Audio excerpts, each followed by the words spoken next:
La sexualité d'Adolf Hitler est un sujet qui suscite une certaine fascination.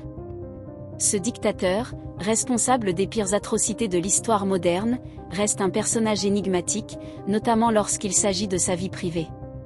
Sa relation avec les femmes, ses rumeurs d'impuissance et même des spéculations sur ses caractéristiques physiques, tout cela a contribué à alimenter le mystère autour de sa sexualité. Aujourd'hui, nous n'allons pas simplement nous attarder sur les rumeurs et les mythes qui l'entourent, mais aussi explorer ce que disent les témoignages, les faits et les hypothèses des historiens. Attention, il ne s'agit pas ici d'une curiosité malsaine, mais d'une tentative de comprendre comment la sexualité de ce dictateur a pu influencer sa personnalité et ses actions. L'une des rumeurs les plus répandues à propos de la sexualité d'Hitler concerne son impuissance. Certains biographes et témoins ont affirmé qu'il était incapable d'avoir des relations sexuelles normales. Cela expliquerait, selon eux, son comportement dominateur et son besoin de contrôle sur les femmes qui l'entouraient, comme sa nièce Geli Robal et sa compagne Eva Braun. Cette idée est soutenue par des témoignages qui décrivent Hitler comme quelqu'un de profondément introverti et détaché émotionnellement.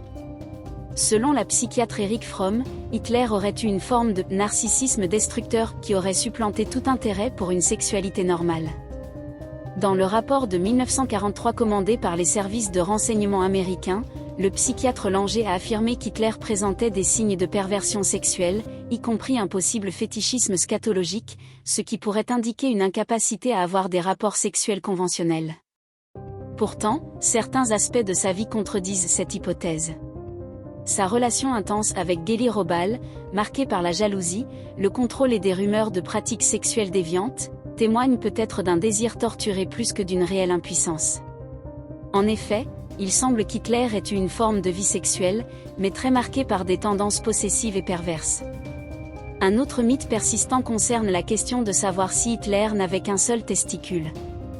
Cette idée a pris racine pendant la Seconde Guerre mondiale et a été amplifiée par la célèbre chanson satirique britannique Hitler has only got one ball, chantée par les soldats alliés.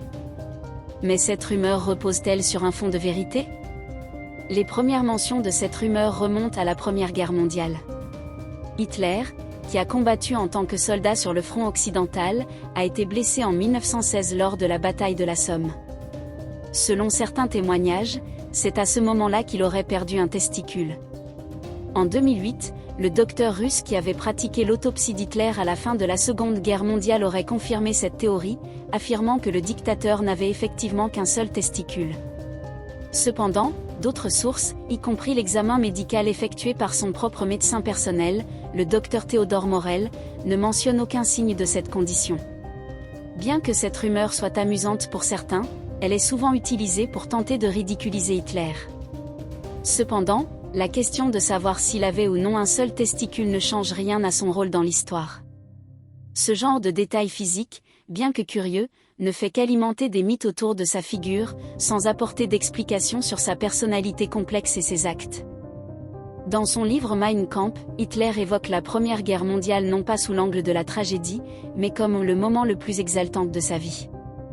Il décrit la guerre comme une expérience purificatrice, un moment où il se sentait véritablement vivant, bien plus qu'à tout autre moment de sa vie. Cette exaltation pour la guerre, pour la violence, pourrait être une forme de compensation à une sexualité réprimée ou refoulée. Pour Hitler, le combat, l'action, et l'idéologie prenaient la place des émotions plus intimes, comme l'amour ou le désir sexuel. Malgré les rumeurs d'impuissance et de perversion, Hitler a entretenu plusieurs relations avec des femmes, bien que ces relations aient souvent été marquées par un déséquilibre de pouvoir. Sa relation la plus marquante fut avec Geli Robal, sa nièce, dont il était obsédé. Il exerçait un contrôle total sur elle, l'enfermant littéralement dans un appartement à Munich et surveillant ses moindres faits et gestes. Geli, épuisée par cette relation toxique, tenta de s'enfuir, mais Hitler la fit revenir de force. Peu après, elle fut retrouvée morte, officiellement par suicide. Avec Eva Braun, sa compagne de longue date, Hitler entretenait une relation beaucoup plus distante. Bien qu'ils aient vécu ensemble et se soient mariés quelques heures avant leur mort en avril 1945, Eva Braun vivait une existence marginale dans la vie du dictateur.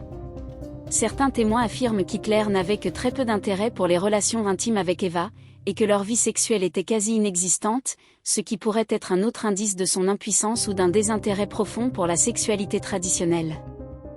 La sexualité d'Adolf Hitler demeure donc un mystère complexe et controversé, enveloppé de rumeurs, de mythes et de faits historiques fragmentaires. Cependant, il est clair que la sexualité n'occupait qu'une place tout à fait secondaire dans son existence. Il voyait dans la guerre et la domination des autres la véritable expression de sa virilité. Merci d'avoir regardé cette vidéo. Si vous avez trouvé ce sujet intriguant, n'oubliez pas de liker cette vidéo et de vous abonner à la chaîne pour ne pas manquer nos prochaines études sur l'histoire et ses zones d'ombre. À bientôt!